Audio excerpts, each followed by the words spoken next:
Welcome, everyone. I'm Anodea Judith, and this is Michael Wayne, and we've been doing these Voices for the Future podcast for about 3.5 years now, and really delighted today to have a longtime friend of mine, Lawrence Wollersheim, who is a climate scientist, and Leonora Camner, who is working with him on climate-safe villages. And we're going to talk today about climate change and what you can do and what you can also do to prepare for it and protect yourself as much as is possible at any rate in this day and age. So let's tell you a little bit about Lawrence. Lawrence has been the founder and director of Job One for Humanity, an organization that he founded in 2008 that focuses on disseminating climate change information and helping humanity prepare for its effects. He brings 30 years of experience in successful social advocacy and social advocacy litigation. He's involved in all aspects of Job One for Humanity's mission, including global warming research analysis. I remember when you started Job One. Lawrence is also a director of Universe Spirit that I was a member of at one point, an organization that has helped birth the new universe evolutionary worldview, the principles of sustainable prosperity, universe citizenship, and other evolutionary programs like evolution spirituality and open source metaspirituality, grounded solidly in the sciences and the principles of universe evolution, a topic dear to my heart. Well, I'm going to start with you, Lawrence, and then we'll give a proper introduction to Leonora as well. And we like to start with a little bit of backstory, how you came through the door you came through and, learned enough about climate to say you were dedicating your life to it. And that was, I knew you when that was happening. Well, this is probably the first time I've said this publicly, but I meditate every day, and for months I was meditating, and this thought, this feeling kept coming, you need to pay attention to climate change. You need to pay attention to climate change. You need to do something about it. And I kept sloughing it off, and it just kept coming back. So finally I said, I have to listen to this. It's so repetitive. It's so kind. It's a gentle message. And I started doing research. And once you start, for me, 20,000 pages later, I came to realize from my science background, there are some serious problems. And I wound up saying, I need to switch from my main work at Universe Spirit to educating people about the risks that we have now with climate change. So that's how I got into it.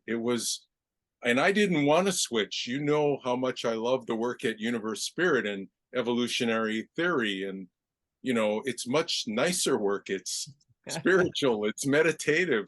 It's not scrapping with the fossil fuel company and, climate deniers and trolls. So I didn't want to do this, but I couldn't ignore the still quiet voice in my deepest meditations intuitively telling me something is wrong and I need to do something about it.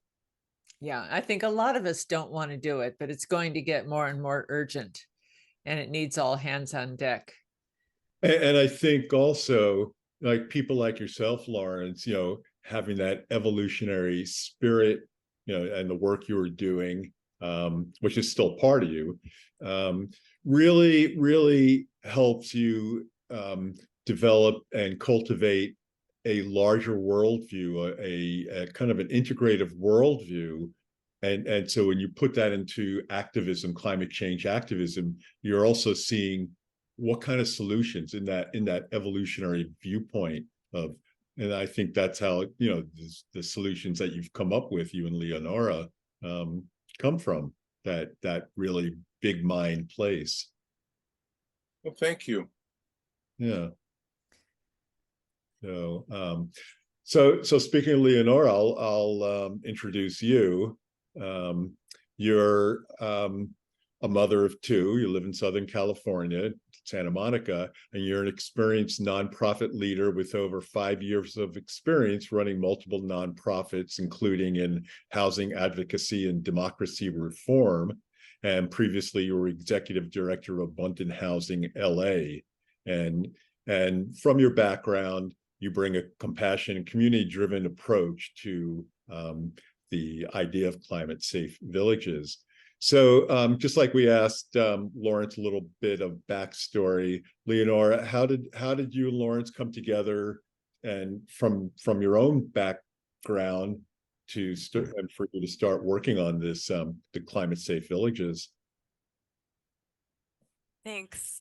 Yeah, so Lawrence's story really resonated with me because as you mentioned, I've been doing this nonprofit work and doing housing work, which I care about very much. But like Lawrence, I had that sort of nagging voice in me that the climate crisis was something that was gonna drastically shape our future, and that that really needed to become my priority.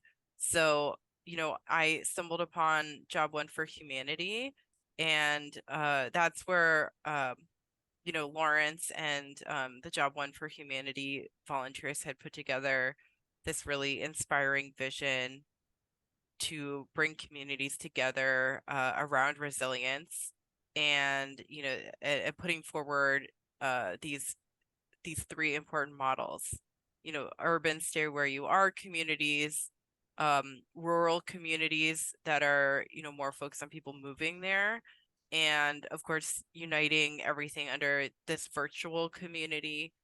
And so I was really inspired by that. I think before that I was I maybe had a vision of resilience that it would be something kind of like living in a bunker, preparing a bunker, which I did not feel good about, and that was not something I was interested in. So once I read through what Lawrence had in mind, I felt like that was a very like a community oriented vision. And thinking through that, I do think that's a more realistic way to face the climate crisis, is building communities and connections with other people. And that's not only is that more humane and I think more positive and a more charitable way to look at it, but it's also, I think it's like grounded in realism about the fact that these challenges are going to force us to rely a lot on each other. Wonderful. I'm glad you are aboard and you got together. So Lawrence, give us the lowdown. With all the 20,000 pages and years you've spent studying, and also some of the new reports that have come out just in the last couple of days, why don't you level with us? I'm going to make it really simple. James Hansen, the grandfather of climate science, who brought the real message to the whole world, the former NASA scientist, the renowned, highly respected scientist. And that was in 1988, right? That he first. Right.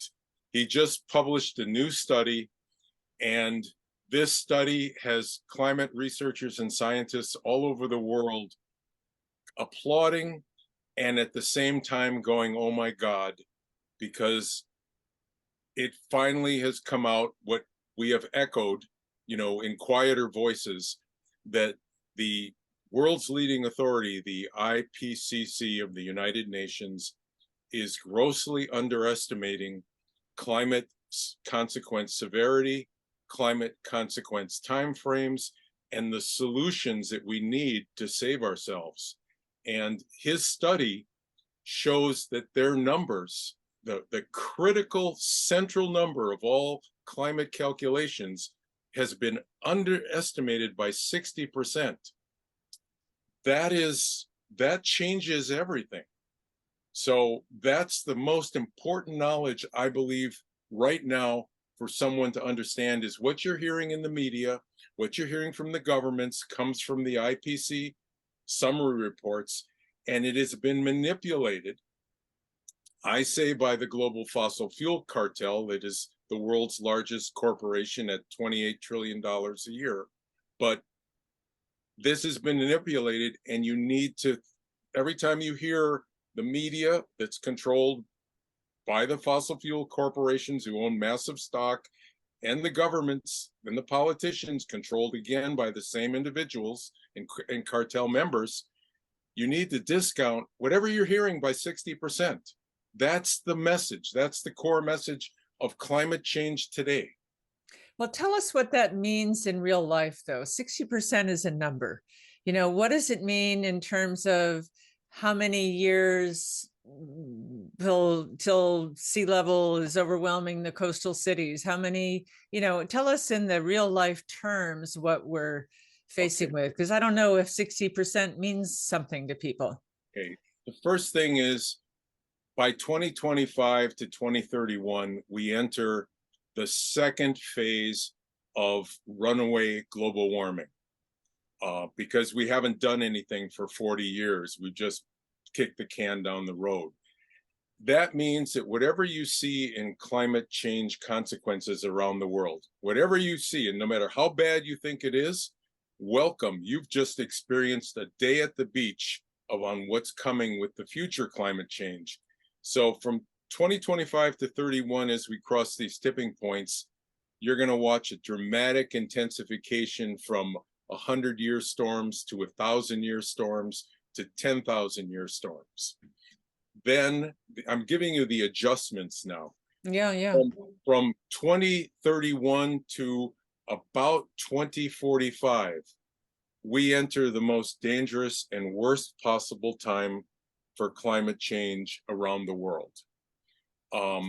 6 different studies, MIT, KPMG, the accounting firm, re-verified it, Club of Rome, our studies. Did I mention MIT? They all are, their research crisscrosses around 2035 to 2040. Those are that's the precise, then it's really, really bad. If we make a certain minimal amount of global fossil fuel reductions in time, some portion of humanity and our biological systems will survive. Our biological systems will survive, without us, but some of humanity, a good portion, could survive if we just make the minimal changes, but we have to do it right now.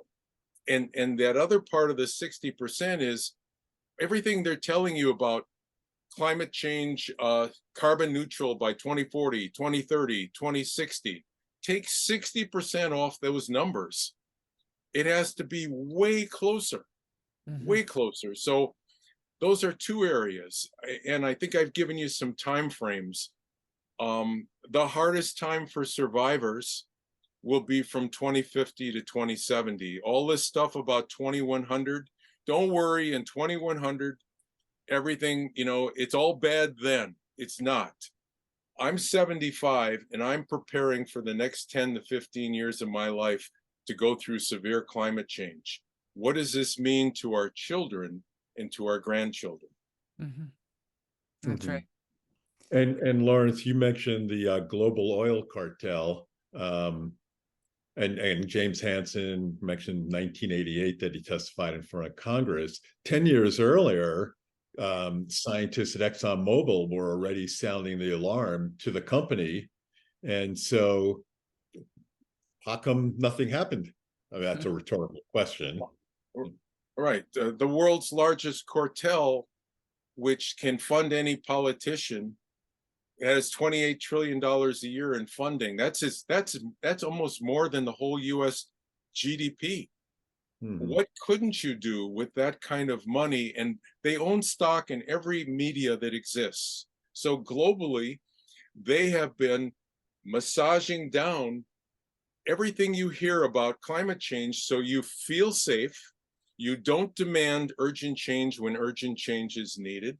And I mean, they do it with wonderful things like carbon capture, which can't even work at any scale till 2050, but they don't tell you at 2050 it's already way too late. So we exist in this projection of safety carefully crafted by genius PR and lobbyists people working for the fossil fuel industry, and we're in this bubble where we're going, it's bad, but it's, I don't have to start changing my life really. Yeah. And then you have the new Speaker of the House, Mike Johnson, who will say climate change is not real. Yeah. Yeah, and he's from Louisiana, which has already had a number of storms and is going to get more storms. I mean, the Southeast, that is where a lot of climate change denial. I mean, Florida being one of the hottest real estate markets. I mean, I makes me want to pull my hair out. They're going to get hit some of the hardest. Yeah. And Louisiana is the fossil fuel capital, processing capital of the United States. And it supplies most of the world. So how can you have a message? Mark Twain said it best. It's hard to teach a man something their livelihood depends upon not knowing. Yeah. So these politicians, they know what's going on to some degree. Yeah. They've been disinformed as well, but the incentives are so high against working for the common well-being of humanity versus your personal profit now that we're in this dilemma, this nightmare. And for politicians as well, if they mention too much of it, they lose votes. And so they don't dare. And so that we don't get the leadership from the political realm that we need to have. So we don't have the political will, which can do things on a larger scale than the average person. Yeah. So Leonora, you're a part of the solution here in Climate Safe Villages. Tell us a little bit about your work there. And tell us what Climate Safe Villages are, first of all. Yeah, so Climate Safe Villages is a project focused on developing and implementing strategies that make our communities more resilient to climate change. And it's about bringing people together to form those communities, both in person and also online in our virtual network and our online message board. And so, the kinds of projects that we help support for our members and our members are coming together to do are things like building sustainable infrastructure and promoting environmentally friendly practices and really preparing for climate related challenges. Because I think sort of, what we've all talked about is really important, all this information about the severity of the climate crisis and the timeline. And I feel that the conversation now needs to move towards what are we doing to prepare for that? Because it's clear, there's only a limited number of options we really have for limiting that at this point. And so, we do have to face that there are going to be serious challenges. And, as a mom myself, I do have to think about that and, building these communities and preparing for these conditions for my kids. Yeah, your children are going to grow up to the worst of it. Yeah. So are the Climate Safe Villages a physical place around the world, or how does that work? So we do have members around the world, and the goal is to get to a place where these communities are sprouting up all over the world. Currently the project only launched recently, so we're very early stages, but already several groups have come together and are moving forward with like physical locations in about 3 areas right now. And so nothing has been built yet. But I think the community is really, I can't say enough good things about the people involved, and I see many of them on right now, so I just want to give them a shout out.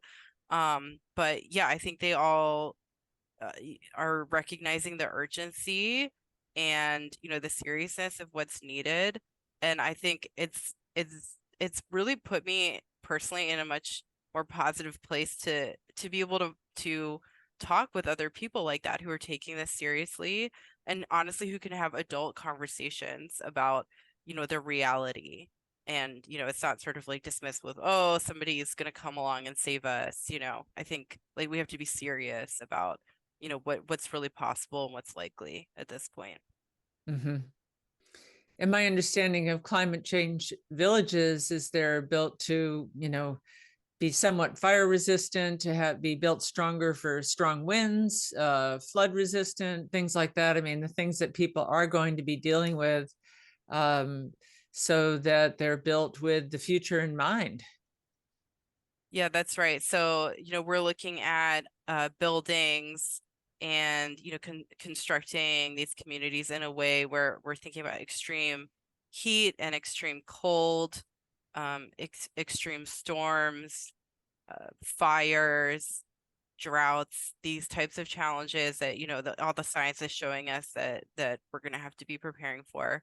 And also resilient food growing practices. So, I think it's been amazing to see, the amount of expertise in this community that's coming together around like different types of environmentally friendly food practices. And, I think like we're exploring a lot of different ways to build food resilience. One consensus we have in the community is that you need a lot of backup options. So I think that's the best way to prepare. And I see somebody asked in the chat, where are the climate safe places? Well, I'm not sure if the question is about where the communities are sprouting up, but I think the ones that are farthest along right now are in the Pacific Northwest and the Great Lakes area right now. Yeah, Mm-hmm. cool. And are they meant to be in rural, or can they be urban, or like what's the ideal geographical location? So the idea is that we're putting forward several different models and options. So, one is the urban or stay where you are model. And so, we call it the urban model, but it really can be anywhere where you're living currently. And instead of moving people out to a location, you're looking to connect with others in that community and build these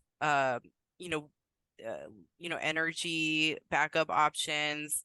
Look into what kinds of buildings can be made that are more resilient to these climate conditions, and of course coming together around urban farming potentially and other food resilience practices. So that's sort of the urban model. And then the rural model is really like, that's the idea for people who need to move to a better geographical location. And I think Lawrence can talk more about like what what those locations are. I think this project really benefited from his knowledge about that. And the idea is to move people out to location and do like new building in that location and start building like new farms and agriculture. And so I don't know if you want me to answer some of those questions now, but like who's funding the villages, the individuals that form the community, they fund that together. And then how is it different? I mean, I think that the eco-village and co-housing movement is so important and has done so much. So I think we're like really learning a lot from those movements. And I think like what we're kind of adding to this and what's bringing people to this as sort of a separate project is the focus and prioritization of climate preparation. Mm-hmm. Yeah, the specific preparation for extremes in weather and unforeseen examples. Yeah, Lawrence, you have done a lot of research into what you call more climate safer areas. Nothing is really going to be immune any place on the planet, but some areas will hit get hit harder than others and some are climate safer. What do you have to say about that? Well, if you imagine the spherical Earth and you can see some of the latitudinal lines, if you are near the 45th parallel north or the 45th parallel south, within a few degrees each way, maybe even a few degrees higher going north, you're in what's called the sweet spot. And of course, there's local variables. If it's a drought area, it's not going to be a good place. And if it has no good soils, etc. But generally, if you want to live a long time, get close to the 45th parallel, which if you look in the United States and you drew a line from Portland across parts of Montana and North Dakota, across through Marquette, Minneapolis, over to Green Bay, across the top of Lake Erie and the very Great Lakes around there, and part of Vermont and Maine, only about 5% of the land in the United States, if that, is what I consider global warming safer. Around the world, if you continue, Northern Europe does well, Southern Europe does terrible. The British Islands, who caused most of this problem, paradoxically is going to be one of the best places to be for safety, isolation, and weather. They're already moving champagne vineyards to Scotland and Northern England. Ukraine, Northern Russia, a line, if you just followed across, unfortunately in the Southern Hemisphere, not much. There is not much land. And if you look at South America, it's all rocky. It's down around Chile, Argentina. It's terrible soils.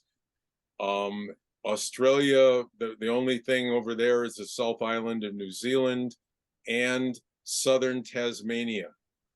Australia is one of the most dangerous places to be in the future. And there's more China and India because of the main rivers drying up.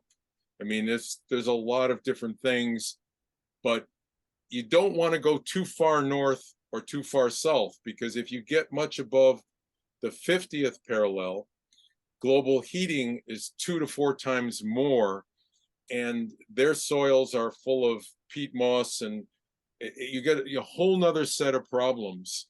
So you don't want to go much higher than the 50th parallel, but if you can get close to that 45th parallel, and you have young kids, I don't really recommend, unless you're going to help support a community of people, older people should save this land for younger people. Yeah.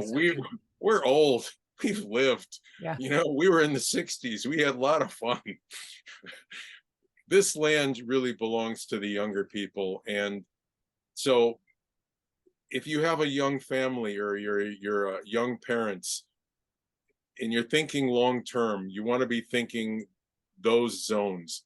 The rest of us, stay in your urban area, unless you're going to be doing work in a community, helping younger people, and make that community as resilient as possible and do the best you can. Now, I wanted to add one thing to what's been said. If you get nothing else out of this whole Zoom call, the one most important thing you have to do to prepare for the future is create 4-season food growth, 4-season organic garden permaculture. If you need grow lights and you need a grow room, food prices, because the climate is so unstable, you're going to have massive low crop yields, and you're going to have massive crop failures that just are going to keep increasing. And it's going to cause soaring food prices. You will never see food prices go down. They will go from 5 to 10 to 15 or more % up every year right now, because the climate is just getting worse. But the worst part is you're going to have massive food shortages as you get closer to 2030, 2035. Sooner in some areas of the world, they're already experiencing it. So if you got nothing else out of this whole wonderful Zoom call, get your 4-season garden going now. and you will ensure that minimal level of food security, assuming you have a steady, clean supply of water, which will be essential through everything that we go through. If you don't have that, you're in deep trouble, because this thing is coming real fast, and we have not been prepared for it because we've been sold the illusion that we are safe. It's out in 2100, and carbon capture is going to save us, and all this stuff that has kept us in the fossil fuel buying loop, when we should have been transferring green 40, 50 years ago. Full on green 40, 50 years ago. And we wouldn't be here right now. I'm done. Yeah. So Mona, who's on the call from Germany, she asked, because we talked about the United States and you talked about, Australia, Lawrence, but she wondered about Germany, what Northern Germany is in great shape. And Germany is doing wonders in making itself green. It's doing everything it can to get off of coal. Northern Germany, if you look at a map, the 45th parallel, you have a lot of space that's going to be safe. So a lot of Northern Germany is going to be in great shape. The problem that you're going to have is you're going to have 350 to 500 million people from Africa, the Middle East, Southeast Asia, and everywhere else that has to migrate or die. And these people are going to find a way to get into every country you can imagine.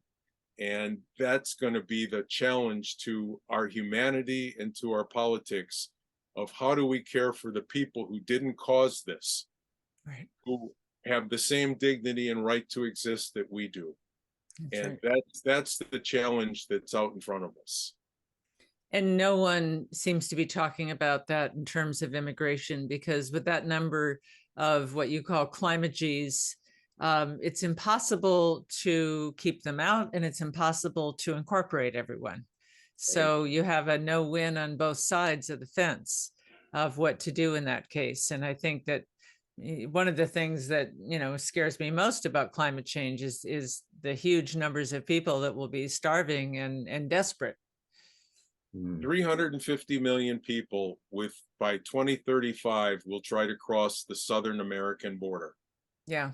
350. They're already up to, what is it, 2 million or 1.5 million a year? 350 million by 2035 will attempt. They won't all get in, but when you have no choice, you pack up your kids. When you can't grow the food that you sustained you, because climate change is creating rain bombs, floods, followed by droughts, then followed by a forest fire. How can subsistence farmers take those kind of shocks in Central and South America, Africa, anywhere else in the world? It's just not possible. Right. And I'll add on to that, like, let's say in Europe, like the former chancellor in Germany, Merkel, had a very compassionate policy towards climate refugees and let in his whatever amount of people they could. But what's happening in Europe, in the United States too, in European countries, is the backlash, the far right on the political spectrum backlash against the climate refugees, allowing people who don't look like us, them. And so you see in Germany now, like the far right, like the Nazis have gained a certain percentage in the German parliament. So, and we talk here, the right wing talks about the border is the border. We have a couple other questions. What happens to the Gulf Stream if the Atlantic, what happens if the Gulf Stream in the Atlantic weakens more? Will that affect the 45th parallel? The currents, there's a lot of studies right now, and the last one I saw is the North Atlantic current. I think that's what he's talking about. Yeah. It's slowing by 40%. If it slows by much more and it reaches a certain point, it can't circulate the hot and cold water that it affects our weather. That's a huge weather controller. That's right. And the outcome is extreme cold in a lot of Europe. Okay, that's why I say 4-season food growing, you need a grow room. And it will, again, England, for some reason, will not be hit as hard with the cold as the mainland Europe. Mainland Europe will suffer a lot. American weather along the East Coast and the South will also be dramatically affected. We're not going to have stable seasons. We're going to have rain in the winter. We're going to have heat in the winter. We're going to have cold in the summer.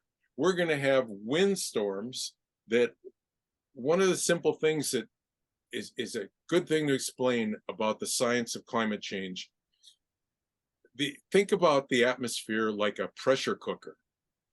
And if you turn the heat up under a pressure cooker, because there's a lid on the atmosphere that keeps it from going into space. So everything is held inside, and we're turning up the heat on a pressure cooker filled with water. And when you watch the heat turn up, the water boils and churns more. Well, that boiling and churning in the atmosphere is wind. So wind is going to be one of the largest consequences. Unexplained derechos, like 100-mile-an-hour winds in the middle of Iowa. And they already had one last year that caused $1 billion of crop damage. You're going to have them all over the world. You're going to have Category 6 hurricanes, 180 to 240 miles an hour, hitting Florida. They've never seen anything like this. Yeah, and wind also dries out the soil. So if there's drought, wind pulls the moisture right out of the soil and increases the drought. And then if a drought increases, fires increase. And if fires increase, then there's more carbon in the air, and we're in a tipping point. Right. Yeah. The feedbacks are terrible, but if we do a few things, if we come together, we step out of our fears, we focus on what we can control, we can make the small, minimal changes necessary to keep this cycle of human civilization and evolutionary growth going. We can do this. Mhm. I'm not in the doomer. There's a whole group of people called doomers, post-doomers, near-term human extinction believers that all is gone, start your bucket list. I'm not there because the science doesn't support it. Mhm. It just doesn't support it. Something always survives. Mhm. That's the evolutionary perspective. Yeah. It is, because we were down to 200 mating pairs 10,000 years ago. And look at us now. Yeah. 8 billion of us. Yeah. Well, there's the famous saying that Barbara Marx Hubbard coined, that crises are evolutionary drivers. So, yeah. And before we went on, we were talking about the TV show on Apple Plus TV, Extrapolations, and also the book by Kim Stanley Robinson. We weren't talking about it, but I just thought I'd think of it. Kim Stanley Robinson's book, Ministry for the Future, both which are, pointing towards solutions, hope, even though they also show they don't gloss over the problems. So, and that's yeah. important. Appropriate science-grounded hope is absolutely necessary in the situation we have. I'm not going to kid you. We need to put on our helmets and strap in our safety belts. It's going to be a really rough ride, but there is hope if we're smart and we cooperate and collaborate. We can preserve, save, and salvage and protect a lot. But I think those are really important points about hope, because I feel that the word hope sometimes gets tossed around, like we should just trust in carbon capture or something, to mean that, when I think where I've found hope in this, and it's tough. The climate crisis is really, that's like a tough issue to find hope in, but like people coming together and having these conversations about what's needed, and really trying to form a plan to get through those conditions. I think that's real hope, Mhm. versus just sort of like, hoping that maybe it'll go away, which I think, unfortunately, a lot of people are still engaged in that type of hope. And there's a paradox here too, or an irony. When you're engaged in something, the threat and fear, when you're engaged in working on a solution, the threat and fear, it dissipates and lessens because you're exerting the level of control and influence that you can. And it makes a huge difference. Whereas I feel sorry for the doomers and the post-doomers, and just kind of, okay, there's no hope.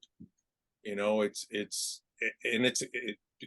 inaccurate, but it puts them in this place where I don't think they realize. I don't think they've ever read two books by Olivia Butler, the Book of the Talents. There's two of them, and if you're out there listening, write Olivia Butler and get her two books about the talents.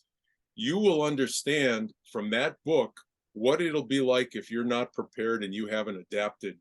And it is frightening. And I don't think the individuals who've given up have realized what they will subject their loved ones to by failing to act in the capacity that's under their control, which is preparation, adaptation, and cooperation. What's the title of the book again? I'll put it in the chat.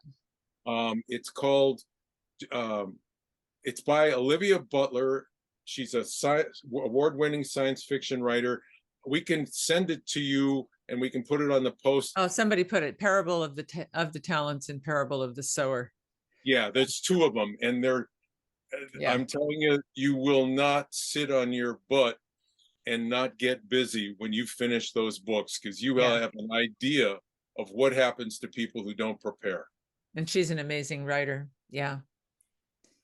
Yeah. Go ahead, Michael. This is a question for either you, Lawrence, or Leonora, whoever feels like the right person to answer, or each want to take a stab at it. What role does our economic system of free market capitalism play in climate change? And is it if we were to do something about free market capitalism, cut the beast off at its head or change it, could that play a role in ameliorating, changing the trajectory of climate change? Do you want to handle it? Start out, and I'll add after Leonora. Well, I mean, I don't know that I have as much to say on it as you, Lawrence, but I mean, I do think that's a system. I think there was like just that paper that came out from the 15,000 scientists where, they, in their scientific opinion, that was one of the major things that needed to be reformed was the capitalist system that needed to be like completely overhauled if we were going to mitigate this. So, but I'll hand it over to Lawrence. The simple answer is capitalism is based on a theory of infinite growth. Mm-hmm. Infinite growth doesn't exist in a limited environment called the Earth. Infinite growth is cancer. Mm-hmm. Okay. So capitalism either has to be radically reformed. There was a woman, Henderson, I can't remember her first name. Hazel Henderson, who came up with the triple bottom line for capitalism, which would help mitigate it. We also have to impose full cycle recycling on capitalism so that everything is recycled.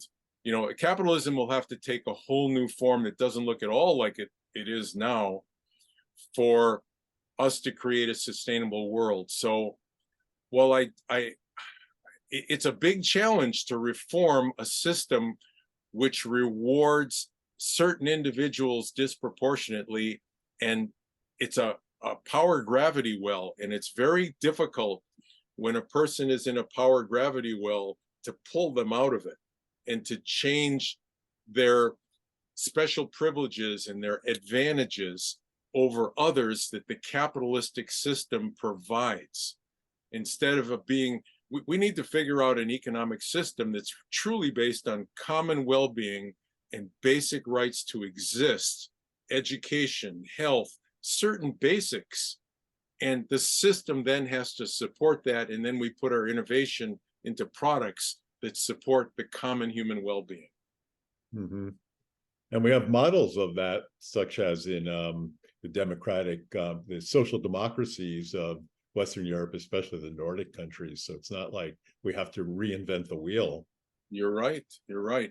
There is one other book, if you're out there and you want to read about a deeper level than capitalism. It's a book called Overshoot by William Catton. Overshoot. You get done reading that book, you will see the infinite growth problem. He's done it brilliantly. It's an amazing book. Every environmentalist must read Overshoot by William Catton. Yeah. Oh. Charles Eisenstein, in his book on climate change, said humans can more easily accept the idea of the end of humanity than the end of capitalism. Yeah, that was a quote that always stuck. You know, another thing that came from Charles Eisenstein's book that has always stuck with me is that climate change is like a fever. And if the fever gets too high, we know it can kill the patient. But it is also a symptom of a deeper disease. And just bringing the fever down does not necessarily cure the disease. And the disease is a massive consumption. The disease is this hyper individuality that doesn't know how to live in community and, you know, share resources. The disease is the illusion of separation. I mean, we have many, many names for it, but there is a deeper disease of which climate change is an outcome that needs to be addressed. You're absolutely right. We've gone away from covering our metabolic needs to our vanity needs in an over-consuming, over-advertised, demand-creating society with limited resources in a population uncontrolled situation. I mean, if you could imagine a worse combination of things, that would be it. And climate change will put an end to all that. It will alter it.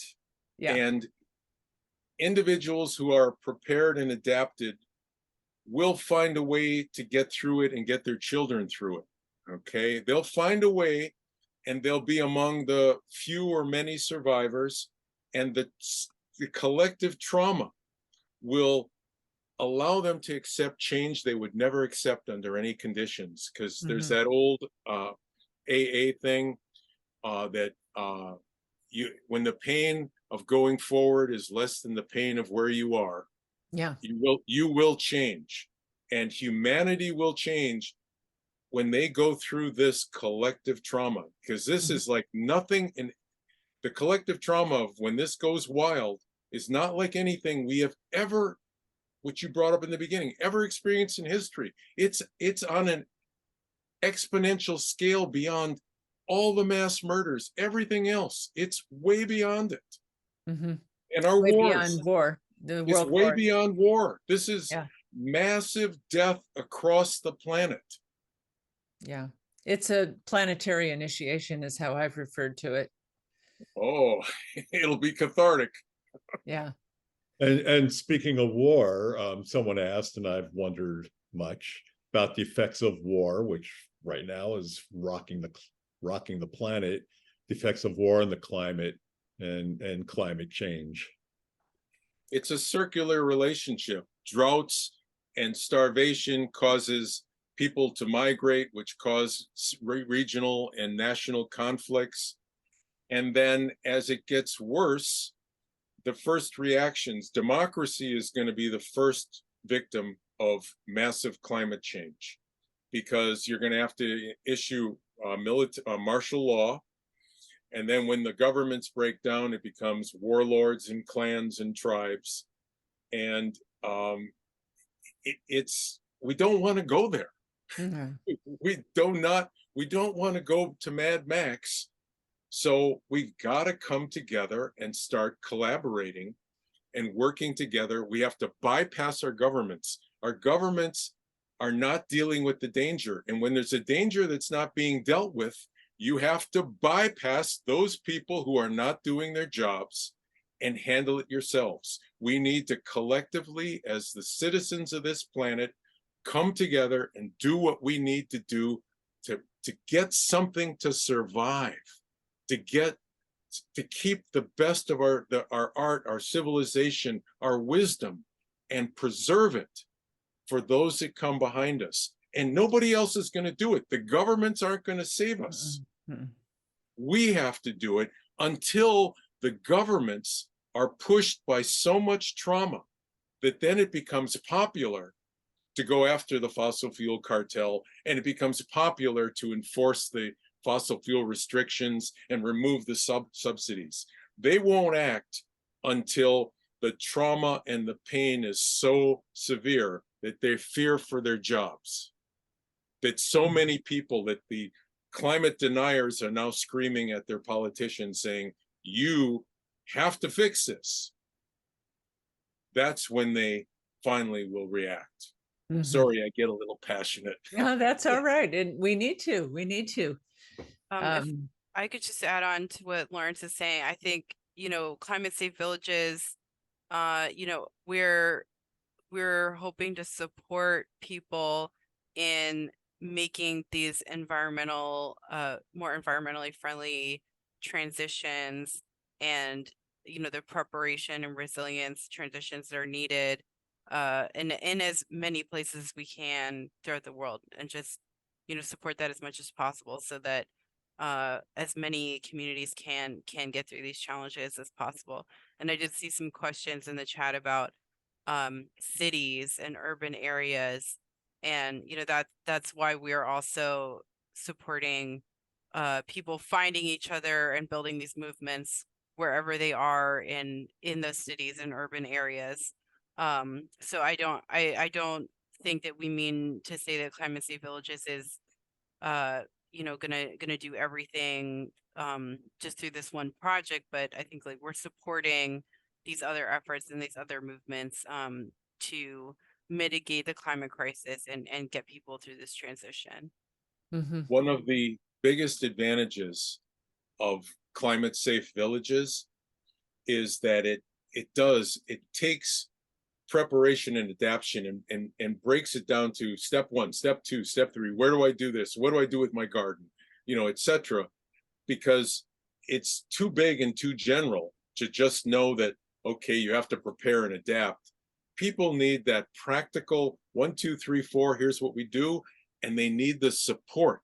One of the greatest values of the virtual network and the networks that Climate Safe Village is building is that you're there with other people and you can support each other with wisdom, and sometimes just support. That's tough. That's going to take a long time. That's expensive.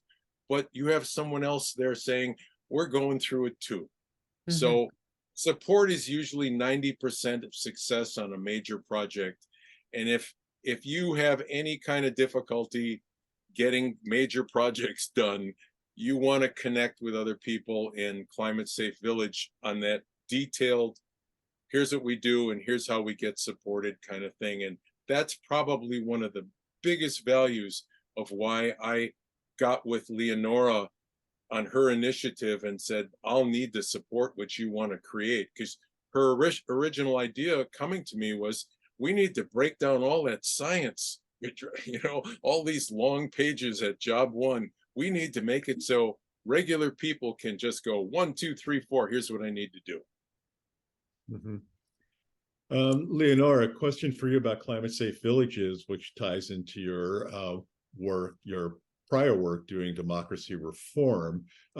As Climate Safe Villages scale up, and let's say they're around the globe, I imagine they'll be decentralized, but what kind of structure, I don't know, political structure though, will there be in terms of decision makings and in a collaborative way, but still, so it doesn't fall into disarray where people start bickering? Yeah, that's a great question. So the idea of climate safe villages is that you know, it's this umbrella that's bringing people together, helping them find each other, providing those resources and information, but that the communities and the villages themselves are really, they're run by those members themselves. So, you know, we're putting together some model agreements and you know, charters, foundational documents, that kind of thing, so that people can get those started. But ultimately, you know, we hope that ideally people would customize those to their individual needs, their individual communities, and that climate safe villages wouldn't be like, we wouldn't have this hierarchy, that it would be decentralized, as you say. And I know, you know, we've talked about some different models of democracy out there. You know, there's personalized democracy, sociocracy, which I understand, like, we've been, some of the people involved have been they've learned a lot from other intentional communities. So I think that's a big you know, model to learn from. And you know, direct democracy, of course, especially with like small communities. Um so, you know, I think climate safe villages is like, as a structure, it's going to be taking on more of like an advisor role, or like helping to bring expertise together. Um, and yeah, I did want to mention, I put it in the chat, but I did want to mention, we're also, the plan and the goal is for CSV to also be providing the financial assistance so that low income people and you know, and everyone of all financial means will be able to access these resilient communities. Yeah, that's great. Yeah, and this is really going to have to scale, and to scale rapidly. Yeah. One of the really good things that Leonora brings is she's building these models, you know, model check sheets for, you know, different types of architectural issues you have in this climate, the different type of garden and soil issues you have over here, the different type of documents. The one of the big goals of climate safe villages, this model you can share so you can scale up, because there's a lot of talented people in the world who get this and want to cooperate and want to protect themselves and their loved ones. So if they just don't have to reinvent the wheel and it's already there, and they can just grab these materials, bring their friends together and start working it on their own, well, evolution favors multiple experiments that are slightly different. It favors mutations in a series, and something always survives with enough experiments and enough mutations. So all these individuals around the world who will take the model and customize it to their area and their culture will give us that kind of mutation resilience and adaptability, so that something will make it through all the experiments. Mm-hmm. And just to your point about scalability, I think that's why you know, no centralized organization can do everything that's needed all over the planet. Like, it's only going to come from people coming together, doing this on a grassroots level in their own communities everywhere. Mm-hmm. Mm-hmm. Yeah, and there's also, you know, our cities, getting them to be able to absorb the waters of floods. You know, there's ways of building cities so that there's more, we don't have ground absorption because we've paved everything. And that's why when floods come, you know, they're so overwhelming to a city. But if we built our cities differently and we had more wetlands and things like that, there'd be more ability to absorb some of the floods. And of course, rising sea level is a whole nother thing. But yeah. Jonathan asks, what about bioregionalism? And he didn't say more than that, but yeah. Okay. If he could give a little bit of definition by what he means. Does he mean, are we planting the crops and the food according to what, you know, the local region is? Is that what he's speaking of, or is he speaking of something else? I don't understand what his particular definition would be.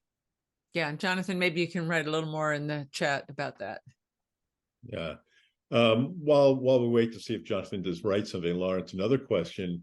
Why is it important for progressives to understand the coming climate change consequences? Because they're halfway there. They are not in climate denial. They know that there's a problem until Hansen stepped forward, and now it's starting to echo widely and said, you know, all these numbers are about 60% underestimated that you believe about climate change. Now that the second level is there, that there's an urgency, they're the most ready group to make the changes and adaptation and do the preparation. And progressive values, we've struggled in evolution a long time to get a sense of equality between races and religions and ethnic groups, and we've worked hard in an evolutionary manner to get to a progressive set of values, and to preserve as far as we can evolve in these climate safe villages makes a lot of sense. So there was those three reasons. Now, I don't wish harm to climate deniers or conservatives. They're going to have their phase when they're going to be running behind the wheel, trying to buy their emergency stuff and trying to find land and all this other stuff. But dance with the girl that brung you and go for the low-hanging fruit. Progressives have brought us to this point. Yeah. You know, they've brought up the climate change issue. They've supported the climate change issue. The low-hanging fruit for them is to now start to adapt and prepare with the new urgency that the 2023 Hansen report has brought up. So, you know, in the work that I did, I laid out across the United States places that conservatives can go right now.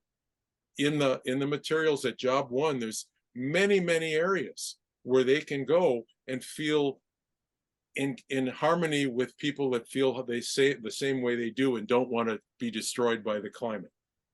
Mm-hmm. Mm-hmm. Do you want to take this next question, Michael?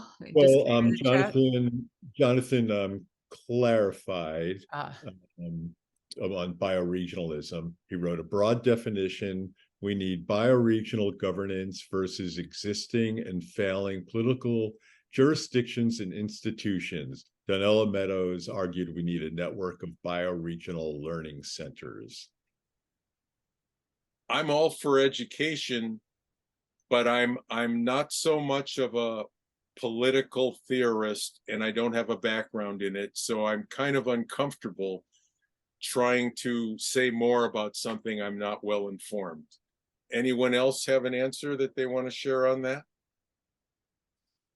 Not an answer, but another question, kind of segue from Jonathan and also segue from what you were just saying before, Lawrence, about progressives. You know, a big progressive agenda is the Green New Deal. Do you think something like a Green New Deal would be? Do you feel that the Green New Deal is a waste of energy and time? It was based on fossil fuel disinformation, false calculations at the IPCC summary reports. You got to start all over. And if people want to know what the real calculations are, they should go to Job 1 for Humanity. We spent a lot of time on these. No one has ever refuted these calculations. And there's a thing called the correct 2025 global fossil fuel reduction targets. And they are shocking. I'm just going to give you the Cliff's Notes.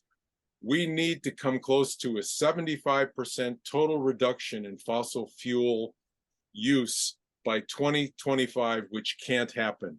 We waited too long. That's just physically impossible. I'm talking global.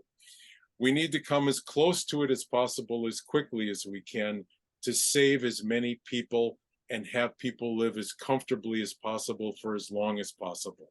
We are 40 years behind the gradual changes we could have made while we were converting to green energy. So imagine a 40-year backlog now has to be caught up before we cross these tipping points.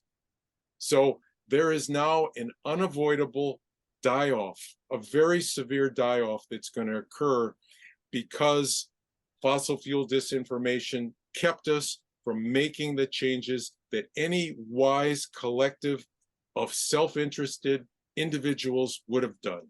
Mhm. I supported the Green New Deal. I advocated for it, and I called my representatives and supported it. But I think, to Lawrence's point, at this point, so many years later, we have to be honest about just how far that is from being enough. And I also, I'm extremely concerned about die off and the danger of die off, which seems like a very real danger at this point. And I appreciate this project and working with Lawrence just to try to get as many people through this crisis as we can. I mean, we have to do everything we can at this point, even while recognizing that there are some serious dangers like mass die-off that we have to face. It's kind of a both and. Prepare and adapt, and at the same time, do everything you can to influence anyone in power to start making more radical changes. There is only we have to reach a certain critical amount of fossil fuel reduction to save humanity from the worst effect, which is called phase 4 global warming, runaway global warming. And it's what Hansen originally brought up in 1988 called the Venus effect.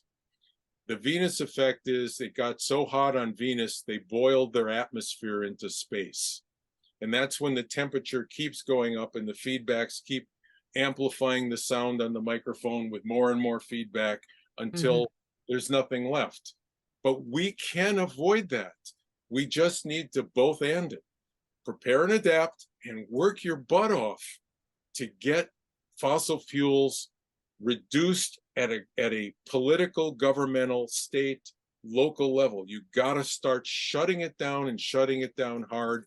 And there's a whole set of sacrifices when you start doing that. And there's going to be everyone who doesn't understand is going to hate it. Yeah. So I mean, we're facing so many issues simultaneously that unless you're in a good cooperative group and have each other's back and you're keeping your eye on what you can do in the positive, it could be overwhelming. As a matter of fact, it does get overwhelming for me on a regular basis. Let's just call it what it is. It is overwhelming. Yeah. Yeah. And I think it is the perfect problem to force global cooperation, because people have always united around an enemy, but this enemy is not a country to bomb. This enemy is a common problem for everyone in the world. You're absolutely right. John Stewart, who's an evolutionary theorist, says there's only 3 ways that the world will form a global cooperative government for common well-being: an alien attack, a world war where only one country controls the whole world, and the third one is, if climate change gets so bad that the only way that they can survive is cooperate, the world's politicians and governments will cooperate. And we're right now on that course, and that's unfortunate. But again, we as individuals just act within your zone of influence and your zone of control, stay calm, carry on, and that's what we can do. Yeah. That's good. Maybe we are wrapping it up. If anyone has any last questions before we wrap it up with Leonora and Lawrence, type them in now. Yeah, they've been coming in here. Michael says, where do protests come into the equations? I mean, I think protests are an important part of the equation. And, I really appreciate and support people who are engaging in that type of work. Look at what Greta Thunberg has done for awareness. Absolutely. And they need to be a lot smarter. The protests, we've written something, there's some handouts at Job 1. We've taken a slightly different tack than Extinction Rebellion. They do great work and they're bringing awareness, and Greta's doing great work in awareness. but we need to target the politicians and get them to understand what's going to happen to their families if they don't deal with this. We need to get to them and bypass the disinformation and the self-interests that they have, and somehow reach them at a very human level, that this is a no-win situation. This is a no-win situation for the fossil fuel executives, the lobbyists they hire. This is the world's worst no-win situation. And if we can get that across to people, we can jump that step in evolution that you were talking about, Anodea. Yeah. The threat of something outside so big, it forces us to cooperate. Mm-hmm. Mm-hmm. Mm-hmm. And at the root of all this greed is the banking financial system that funds all of it, creates money, privately held money, and just funds the fossil fuel industry, and just they're all greedily marching to their own beat. Right. So, and even they are subjected. There is no escape pod. Elon Musk and Jeff Bezos, going to space, the human body has not evolved in space. That's why these astronauts come back with all their organs aren't working right. They can barely move. Space is the nearest habitable planet, is not going to save us. Bunkers are not going to save you. Because of all the side effects of, if everything goes bad, all the chemical plants are going to be spilling out everywhere. Nuclear waste is going to be going everywhere. There's no win in not cooperating. So again, it's always coming back to this, let's cooperate, let's work together. Yeah. Let's evolve to the next step. Let's grab the limited, appropriate hope that we have and do the best we can with it. Yeah.